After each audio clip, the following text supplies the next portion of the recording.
E aí, pessoal, a busca incessante do Grêmio por um substituto de Luis Soares. Algumas informações sobre como o Grêmio se movimenta no mercado e também como busca soluções internas. Vamos falar sobre isso? César Cidade Dias falando de Grêmio aqui no YouTube. Papo de gremista para gremista. Mas antes, Supermercados Wieser, há mais de 35 anos em Canoas. Promoções, ações muito personalizadas, atendimento familiar, uma empresa totalmente familiar. Eu sou Super Wieser. Você tem aí nesse QR Code a opção de baixar o Clube Wieser. E ali, descontos e mais descontos. Não deixe de fazer parte do Clube Wieser. Faça parte dessa comunidade que tem muitos benefícios na cidade de Canoas. É pertinho aqui de Porto Alegre. Super Wieser, esse é parceiro. Gente, o Grêmio parece ter mudado um pouco o foco na busca por um nome forte.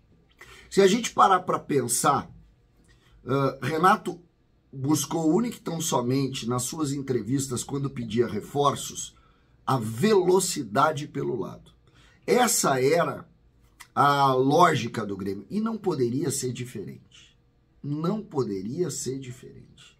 Quando tu tem um time como o Grêmio montou, com aqueles meias, fechado por dentro, com os laterais espetados, e tu queria mudar o jogo, era natural que o pedido era por um contra um, que desse velocidade pelo flanco, da linha intermediária adversária até a linha de fundo. Natural isso. E não tem problema. Só que, em razão dos últimos acontecimentos, e eu não falo dos bastidores, dentro do campo, são 3 jogos do Soares. Um ele sai mancando e com dificuldade. No outro, mais cedo ainda. E no outro, sequer ele joga. Sequer ele joga. O que a gente vê no movimento do Grêmio? Uma migração. O Grêmio tinha uma ideia de busca e aos poucos começa a trabalhar outros nomes. O nome do Rodrigo Muniz, que foi de alguma maneira rechaçado pelo dirigente do Grêmio, Antônio Brum, vice-presidente de futebol, foi um nome tentado exatamente por isso. É um nome caro, que joga a Premier League e que jogou com o Renato como centroavante. E aí tu começa a ver, opa, então tem alguma coisa aí nesse movimento que é diferente do que a gente tinha escutado. E é verdade. E assim está sendo o movimento do Grêmio dentro desse quadro que a gente está colocando. Ontem eu recebi algumas informações e o Grêmio, neste ponto, conseguiu controlar os vazamentos. Prestem atenção, o Grêmio se movimenta no mercado e a gente não está vendo pipocar em nomes e nomes e mais nomes, o que dá conta de uma mudança importante interna que o Grêmio de alguma forma conseguiu controlar. O nome do Michael foi divulgado pelo Renato, o nome do Iturbe vazou bastante tempo antes e assim as coisas foram construídas. Agora, o que a gente tem aqui é um controle maior, sobretudo em cima deste movimento.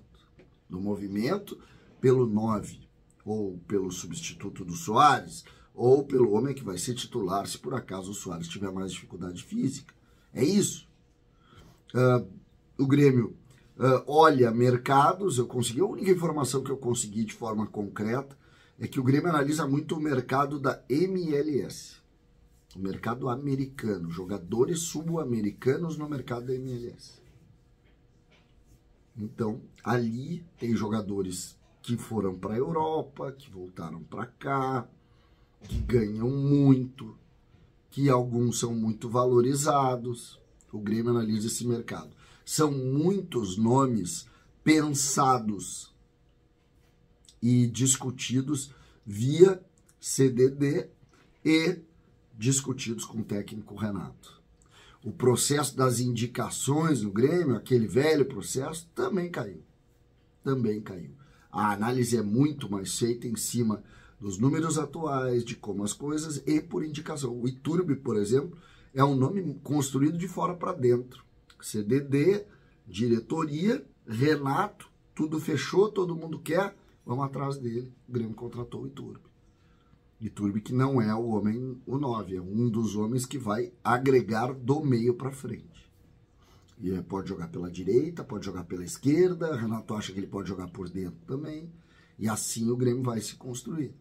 Me parece também lógico que isso aconteça.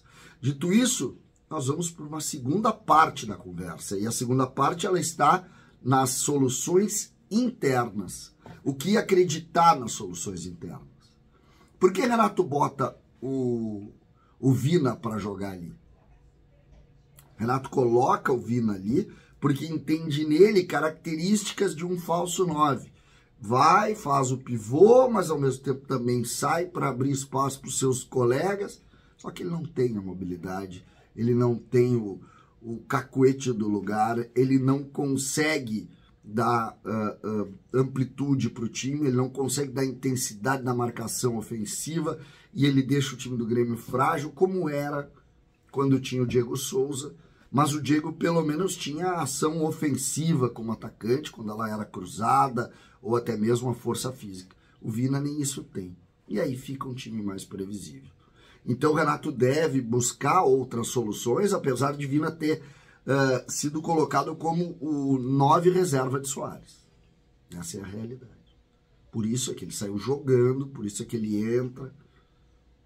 Agora, o André Henrique recebeu algumas oportunidades, mas também não conseguiu convencer.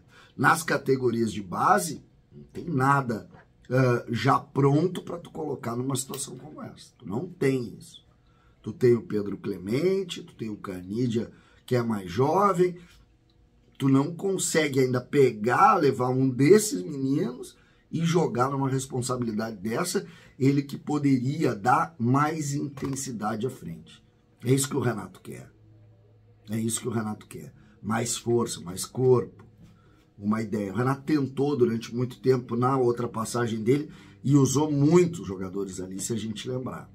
E nenhum funcionou como o Soares funciona por um simples motivo. Soares é Soares, o Grêmio não vai conseguir diretamente um substituto, mas, de fato, a opção ele precisa. Isso eu não tenho dúvida. E essa opção se dá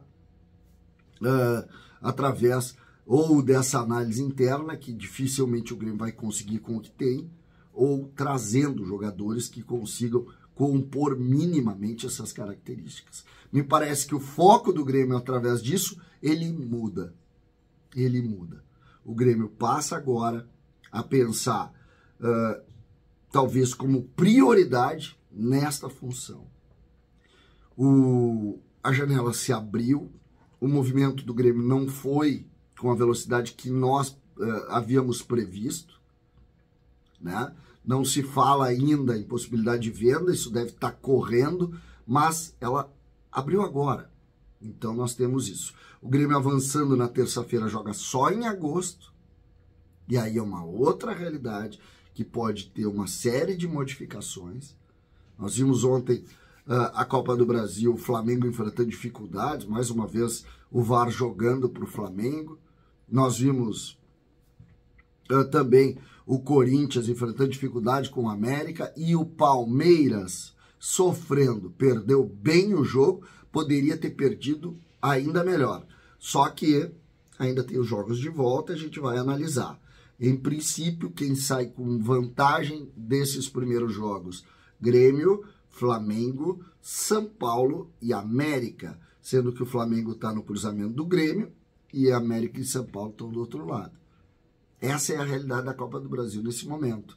E isso indica o quê? Se o Grêmio avançar do Bahia, o Grêmio tem que estar muito forte para quando, em agosto, pegar ou o Flamengo ou o Atlético Paranaense para tentar fazer história indo à final da Copa do Brasil. Tem que passar por quarta? Tem. Tem que passar por quarta. Quem você quer? Flamengo ou Atlético Paranaense? Essa é uma pergunta difícil de responder. O que eu gostaria mesmo é que o Grêmio ou tivesse Soares lá, ou tivesse um substituto forte, que é isso que o Grêmio está tentando fazer. E aí que venha qualquer um dos dois. César Cidade Dias, falando de Grêmio aqui no YouTube.